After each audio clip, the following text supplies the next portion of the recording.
Hello everybody, welcome to Crafty Soup. My name is Misty. Today is my monthly SCT Sampler Kit unboxing video. And if you've been around before, you know that whenever I do an unboxing, I always do a project so that you can see how to put these mighty little packages to use. So let's get started. As usual, here is our package of the SCT Sampler Kit. They always come in these little cardboard mailer envelopes. And as the name implies, these are samples of supplies from current, relatively new lines of products on the market today, both card making and scrapbooking. And as we open up our package, there's always a theme word for the month, and it's displayed on this packaging card. And the theme word artwork there also translates into a die. And so you can use that theme word die set in all of your projects. And this one actually has that banner piece that says happy, and then the rest of the die says birthday. So that is a lovely little piece to go with it. And then we have a couple of different manufacturers offering products in these sampling kits every month.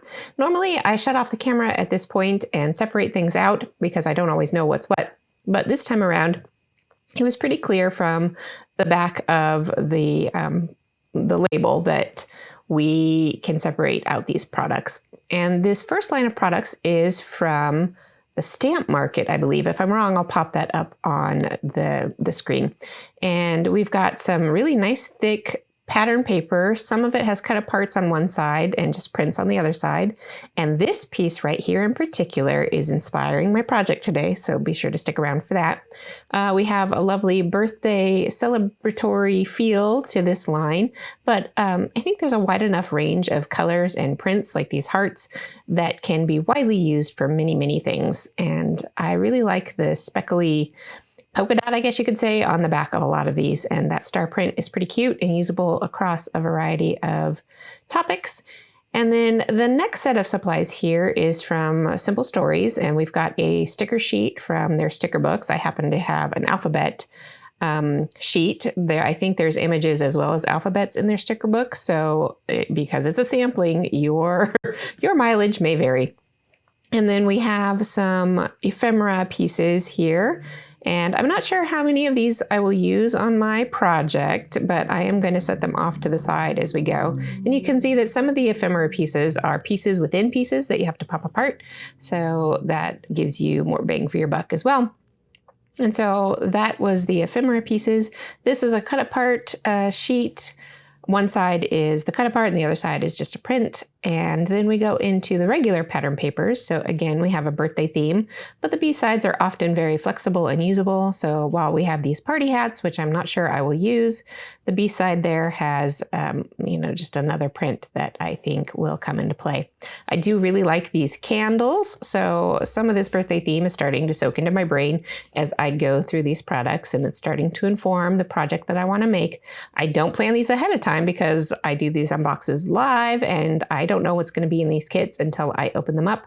So my ideas have to come to me as I'm sorting through these products. And then we've got some birthday balloons, and rounding it off. Oh, here I noticed that the balloons were actually the same print on the back. So I'm wondering if that's maybe a 4x4 grid on one side and then the regular pattern paper on the back. I'm not quite sure. So you can always go check out those products that I link up for you in case you're interested in getting the products and not necessarily the kit, but the kit information is also linked up if you want to join in on these kits. I did pull in 2 sheets of cardstock to be the base of this because, as you can see, these papers are not full sizes. They're partials. So, and they're always 6x6.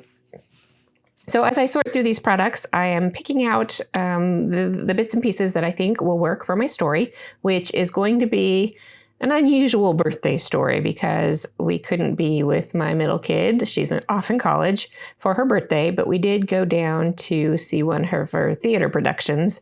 And so we were able to kind of say happy birthday at that point and hand her gift, even though her schedule, yet again, didn't allow for us to actually stay and visit. But we did get some hugs and took some pictures. So that is the birthday story I'm telling today. Now that blueprint that you see right there on the screen did inspire the circle elements that I am going to be putting together for this story. So you notice I had my photos in circles. I did that digitally, but you can go ahead and just use a circle die to crop out good parts of a regular 4x6 photo. And you don't have to do what I did. I just did that to save paper and ink because I print from home. I did cut out a larger circle to map my photos, and here I'm cutting out an even larger circle to be the foundation for my title, which I die cut, and that larger circles are also going to be the foundation for my journaling. I am going to trim down my upper layer of the base of my page to leave that orange as a matte layer, because I chose these colors because there's red and orange in the products, but I was going to go with, I have the orange letters, so I wanted the orange to be the matte in the background to help support my title and subtitle without taking over. So that's why the orange is in the background. The red, I knew I wasn't going to use too many red colors from, bold red colors from the print, so I thought that would be a good layer to a lot of the white patterns, as well as some of the other, color patterns I'm going to add in here.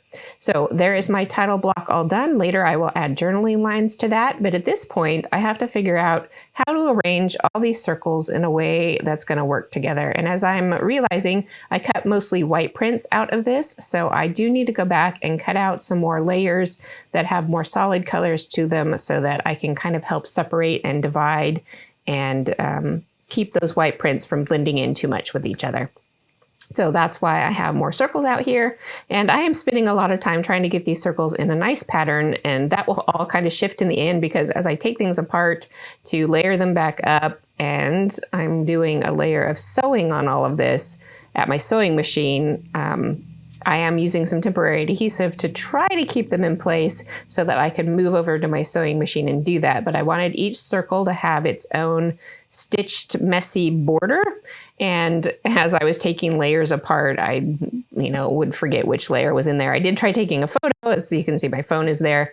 But at any rate, I did get everything sewn down, and I got all of those extra threads trimmed off, and I'm happy enough with it in the end. It wasn't quite as organically shaped as I want. It did end up being more circularly shaped, but that's okay. So I got my journaling lines on there, and I knew I wanted to incorporate one of these little circles that says Happy Mail into this journaling, because I did send my daughter an extra little gift in the mail ahead of time, or a fancy card rather than a gift ahead of time. So that was the Happy Mail in the reference there. And I wanted to incorporate just a small bit of that into my journaling. And it inspired the rest of the circles on this layout as well. So I'm getting everything into place. I did pop up on foam both my main title block, and as you can see there, I did have to add extra journaling space. So I just cut another smaller circle and tucked it in there to get that in. And I've got my photos popped up on foam tape as well to help them stand out just a little bit more. So the contrasting matting from the rest of the papers helps divide those photos up so that you can see them better, so they don't get lost in all the other busy circles there. And then I'm just adding really small embellishment groupings near each photo. So I've got some of the chipboard pieces that came in the kit, a heart, a star, and a little frame. And then I'm trying to spruce up each area just a little bit with other bits. So with that frame down there, I'm tucking one of the die cut tags in and under that frame to give it a little more dynamic element to it.